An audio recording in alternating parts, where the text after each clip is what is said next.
ام المومنین سیدہ عائشہ رضی اللہ تعالیٰ عنہ فرماتی ہیں کہ ایک دن حضور کا درہ رحمت جوش میں تھا اور حضور نے فرمایا عائشہ جو مانگنا ہے مانگ لو۔ میں نے عرض کی یا رسول اللہ اگر آپ اجازت دیں تو میں اپنے باپ حضرت ابو بکر صدیق رضی اللہ تعالیٰ عنہ سے مشورہ نہ کر لوں کہ میں نے کیا مانگنا ہے؟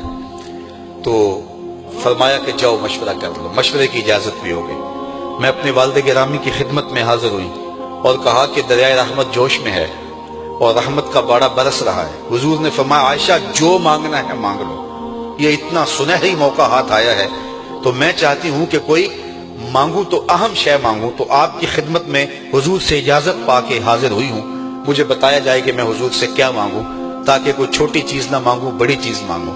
تو حضرت ابو بکر رضی اللہ تعالیٰ عنہ نے فرمایا کہ بیٹا حضور سے جا کے کہنا کہ معراج کی خلوت خاص میں اللہ نے آپ سے جو راز کی باتیں کی تھی ان باتوں میں سے ایک بات بتا دو۔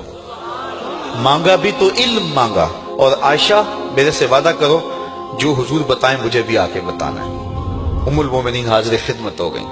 حضور نے پوچھا عائشہ مشورہ ہو گیا؟ کہا جی حضور ہو گیا۔ کہا مانگو کیا مانگتی ہو؟ کہا حضور معراج کی خلوت خاص میں جب اللہ کے حضور حاضر ہوئے تو رب نے آپ سے راز کی باتیں کی تو ان باتوں میں سے ایک بات بتا دیں۔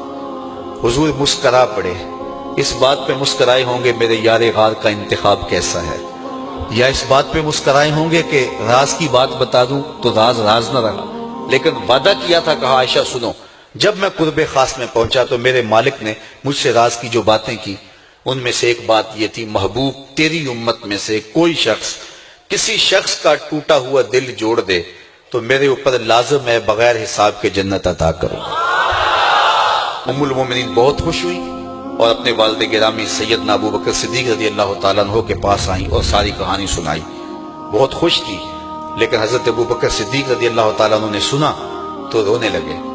تو ام المومنین سیدہ عائشہ رضی اللہ تعالیٰ عنہ نے عرض کیا میرے والد گرامی یہ بات رونے والی تو نہیں ہے، ہم بسا اوقات کسی دکھی کے کام آ جاتے ہیں، کسی کا دکھڑا بیٹھ کے سن لیتے ہیں، کسی کی ڈھارس بنا دیتے ہیں، کسی کے کام آ جاتے ہیں، یہ تو بخشش کا بہانہ ہاتھ آ گیا اور آپ اس پہ رو رہے ہیں۔ تو فرمانے لگے عائشہ اس کو معکوس بھی پڑھو، تصویر کا دوسرا رخ بھی دیکھو۔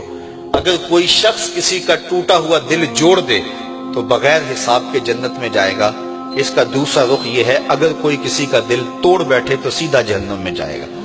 میں اس بات پہ رو رہا ہوں کہ ہم سے کسی کا دل نہ ٹوٹ گیا۔ حضور نے فرمایا اللہ اس شخص کے چہرے کو تر و تازہ رکھے جس نے میرے سے کوئی حدیث سنی، پھر جیسے سنی اس کو ویسے آگے پہنچا دیا۔